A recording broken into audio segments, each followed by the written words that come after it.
Welcome to yet another video on how to attract back an avoidant. I am Yankee Akiteng, also known as Toronto Love Doctor, and you can find me at askthelovedoctor.com. I received so many questions on how to attract back an avoidant on my website askthelovedoctor.com. The question I'm answering today is one that almost everyone who has dated or been in a relationship with a dismissive avoidant has asked at some point or another. It is also a question that many of my readers and clients trying to attract back a dismissive avoidant ask themselves over and over. Am I crazy to want a dismissive avoidant ex back? This is what one reader asked. I read all these horrible things people say about dismissive avoidants and how they treat the people they are in a relationship with. And if I'm honest, I've experienced some of the worst neglect of my needs with a dismissive avoidant than in any relationship. But I also have never felt so loved and cared for like I did with my dismissive avoidant ex. He did things for me that no man or close friend has ever done. Given all these things said about dismissive avoidance, am I crazy to want my dismissive avoidant ex back? Is a relationship with a dismissive avoidant doomed from the start? Have you ever seen cases where it's worked with a dismissive avoidant? If you have asked yourself these same questions, I'll tell you right off the bat, you're not crazy to want your dismissive avoidant ex back. Dismissive avoidants get a lot of negative attention and comments. Some of it is warranted, and some of it is not. And if we are really being honest and fair, except for a secure attachment style, a relationship with every other attachment style is a struggle. What attracts many people to dismissive avoidance are the positive traits of a dismissive attachment style. They are independent and self-assured. They can also be charming with a dry sense of humor, which makes them fun to be around. And you don't have to be worried all the time about hurting their feelings. In a relationship, they respect boundaries and will not be needy and suffocating. Most are loyal friends, someone you can go to for objective advice because they don't project their emotions into the situation. They are logical and can be relied on when you need someone to get things done. These traits make dismissive avoidance very attractive to somebody with an anxious attachment style, especially in the beginning of a relationship. But it's also hard to ignore the negative traits of a dismissive attachment style. Dismissive avoidants can be very insensitive, and because of their disregard for other people's feelings, they hurt the people that they love. And because they keep their partners at a distance to avoid closeness, sometimes it doesn't feel like you're in a relationship because you spend more time alone than you spend with a dismissive avoidant. And when you need them, they pull away because they see that as being needy and dependent. They have rigid boundaries and want to keep relationships casual with no commitment. Most of the time they find something wrong with the person they are with and can be very secretive. And most dismissive avoidants just don't have the desire for intimacy. And probably the worst trait of all is that they won't ask for help or accept help when offered. These traits make a relationship with a dismissive avoidant very difficult.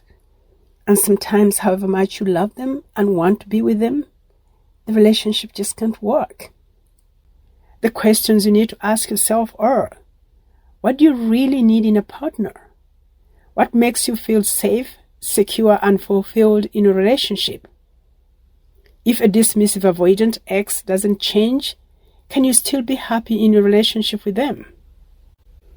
If the answer to these questions is that a dismissive avoidant isn't the right partner for you, don't stay too long in the relationship thinking that you can change a dismissive avoidant. Accept that a dismissive avoidant may never be able to meet your needs.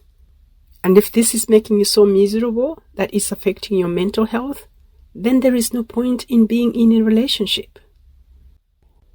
But if the answer to these questions is that this is the person that you want to be with, then try to get back together knowing that a dismissive avoidant ex may never change and will not like you trying to change them. This is who they are, and until they decide that they want to change, this is who you are going to be in a relationship with. So who are they? People with a dismissive attachment style are not being stubborn, maliciously pushing you away, or intentionally refusing to give you the closeness that you need. A dismissive attachment style is developed early in childhood when a child learns that they can't depend on anyone to meet their attachment needs. They learn that expressing attachment needs doesn't guarantee that they'll be met. They may even get scolded or punished for expressing them. The child is forced to depend on themselves and to emotionally distance to try to self-soothe. So while somebody with an anxious attachment style learned very early on in childhood to seek and pursue closeness, dismissive avoidants learn to dismiss it and avoid it. It's not that they don't need connection and closeness. If they didn't, they'll not be trying to date or get into relationships. Just like everyone else, dismissive avoidants want connection and closeness. They just don't have the tools to do relationships. Every time their sense of security is threatened, they revert back to their childhood coping strategies of emotionally distancing to regain the sense of security and to feel safe again. Have I seen cases where it worked with a dismissive avoidant ex? Yes, I have. And I'm not talking about got back together only to repeat the same anxious avoidant pattern. I'm talking about got back together and the dynamic was different. In many of these cases, the person who wanted the dismissive avoidant ex back took time to really study and understand a dismissive avoidant attachment style. And they learned to accept their dismissive avoidant ex just as they are without trying to change them. Sometimes a breakup experience makes a dismissive avoidant ex want to change. But most of the time, if you want to make it work with a dismissive avoidant, you have to be the secure base from which they can learn that relationships are safe. It is okay to want connection and closeness. It is okay to express the need for it, and their needs can be met within a safe and secure relationship. In other words, you have a better chance of making a relationship with a dismissive avoidant work if you work on becoming more secure. Being secure doesn't make a relationship with a dismissive avoidant feel like a walk in the park, but it makes it a lot easier if you have the tools to create a safe and secure relationship for someone with a dismissive attachment style or any other insecure attachment style. You may even end up inspiring them to want to change.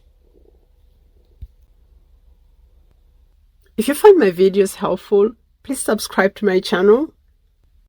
Leave a comment and tell us why you think you must be crazy to want a dismissive avoidant ex back, why you love them, and why you want them back. If you need advice or coaching on how to attract back a dismissive avoidant or a fearful avoidant, go to my website, askthelovedoctor.com, and you can either email me, text me, or connect with me on WhatsApp. And don't forget to hit that notification bell for more videos like this.